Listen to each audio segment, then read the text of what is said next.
How's it going, everybody? This is Michael. I'm the founder of Spiritual Pioneer. You can check out the website at spiritualpioneer.org.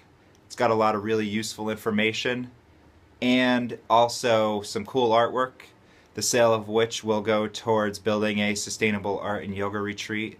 Something that the world needs more of moving forward is sustainability, so that's just one of the goals of Spiritual Pioneer. So check it out. For this video, I want to discuss my personal path up to this point to give you a little bit of background and hopefully something that will help you in your own spiritual path. That's what this is all about. It's about inspiring others to find things like truth, beauty, and goodness around them, within them, in their own lives, and then have that ripple out to affect others. And in doing so, this is how we can be instrumental in changing the world. Because if you were to open up the newspaper or flip on the news, you will see that the world desperately needs some change. And spirituality is what is going to change the world. We won't be able to do it in any other way. We need something that's powerful. We need something that is lasting and something that is unlimited. And that's what spirituality is.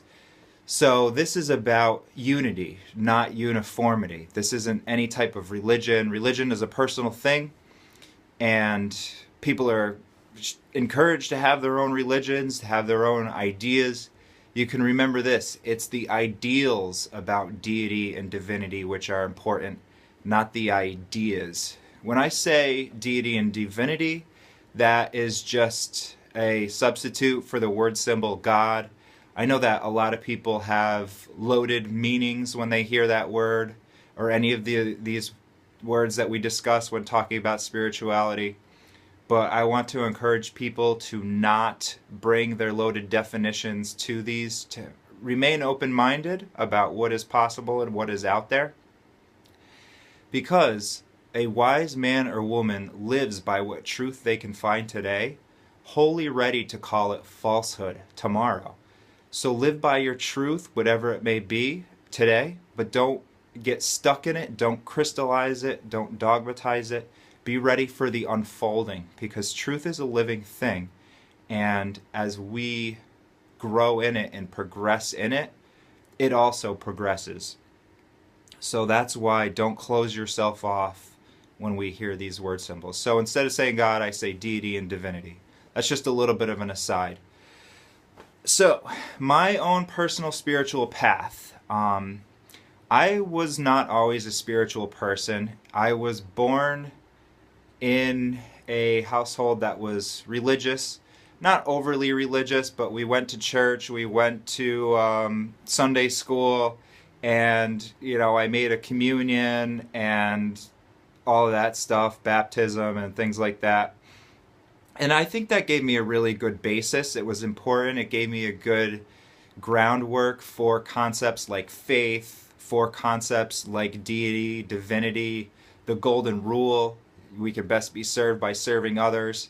And I thought that was, when I was younger, I really liked the stories, that they told. And I liked having the understanding that there was some type of order in the universe, and it wasn't just materialistic. But then, as I grew, and it was time to make my confirmation in that, I rejected it. I don't know if it was just because I was a rebellious teen, or I also saw some hypocrisies in it, but I decided that I didn't want to continue on that route, and I did not make my confirmation. And then, in rejecting that, I think a lot of people do this as well. I rejected the whole entire concept of spirituality because all I had known about it was wrapped up and tied into that religion. So I think that's important to be able to separate the two, to understand that just because there's these certain religions out there that take their own spin on it and add their own things to those seeds of truth. Within every great religion, there's a seed of truth.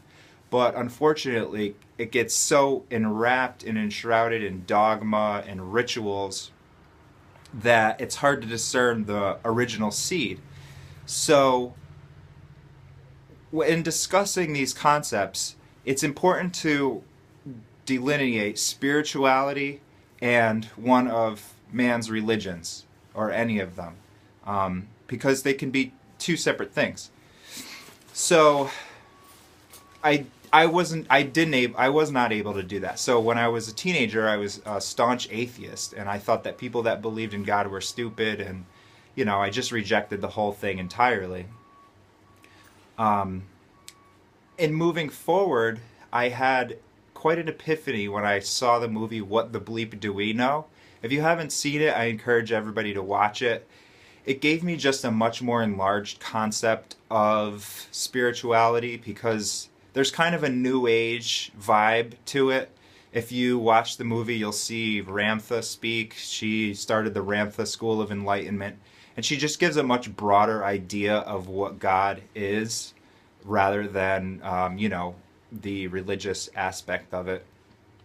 And also the tie-in to consciousness and quantum physics gave me like a real solid grasp to being like, wow, you know what? I thought I knew everything when I was that age, and then I watched that movie and I was like, wow, you know what? This stuff is possible. They're starting to bridge this gap here with quantum mechanics, then to consciousness, and then to spirituality. So it just gave me an open perspective, which is obviously important if we want to move forward. It's important because there is so much goodness that comes with understanding these concepts and gearing your life towards them. I wouldn't be making these videos, I wouldn't be making Spiritual Pioneer if I didn't know that A, it's real, and that B, when we start to access that aspect of ourselves, that spirituality that's within us, we also start to have a more peaceful life. And we'll get into all of that later in additional videos as to how and why.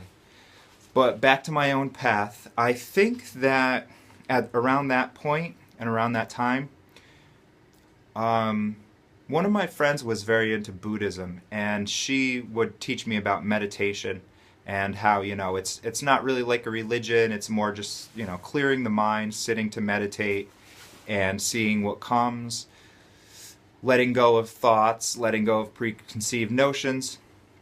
And when I was about 19 or so, I sat down to do a meditation, and I just remember having just this profound realization, because I tried to clear my mind.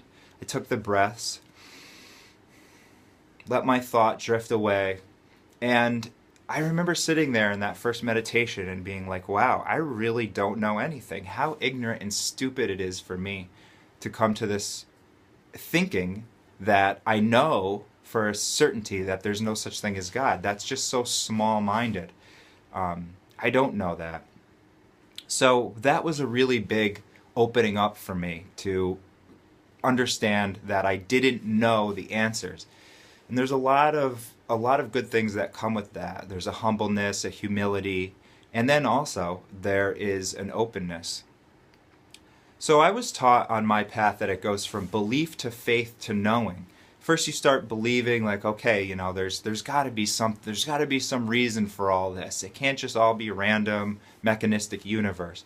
And then once you have that belief and you become more consecrated in it, you see some examples, then it moves to a stronger faith. And again, when you have that deeper faith and you see these synchronicities happen, that faith, you delve into it more and you start a path of self-mastery. And then as you do self-mastery and exchanging vice for virtue, then you begin to have knowing experiences, which just prove beyond a shadow of doubt, personal proof I'm talking, because we can never prove it to anybody else. There's never going to be a scientific theorem about the existence of spirituality or deity or anything like that. It's beyond that for a reason. Faith is always important in the universe, even at the highest levels, because it's impossible to know all that there is. So having faith is just extremely important, and it always will be important. That's how the universe is set up on faith. You can have knowing experiences and you can ascertain certain levels that are beyond this human experience and beyond this human plane, but there's always faith for the next step, the next level. Now, so as I said, that was from belief to faith to knowing. I think that there's a level that is before that, and I think that's not knowing. I think first you have to admit to yourself, okay, I don't know. If you're a staunch atheist like I was, you think, okay, I know. Or you think that maybe the question is just so absurd to even ask. For instance, this is kind of on a philosophical level, but might as well delve into it. For instance, no, we'll get into that at another point. But anyways, not knowing to belief to faith to knowing. So that was pretty much the real big opening up to me, was sitting down for that first meditation and being like, I don't know what's out there. I'm just new to this. I'm new to this whole thing called existence, basically, and thought and philosophy and spirituality. So that's important. I am going to stop the video here so I can give you some digestible chunks. That is part 1 of my spiritual path, and we will pick it up in part 2.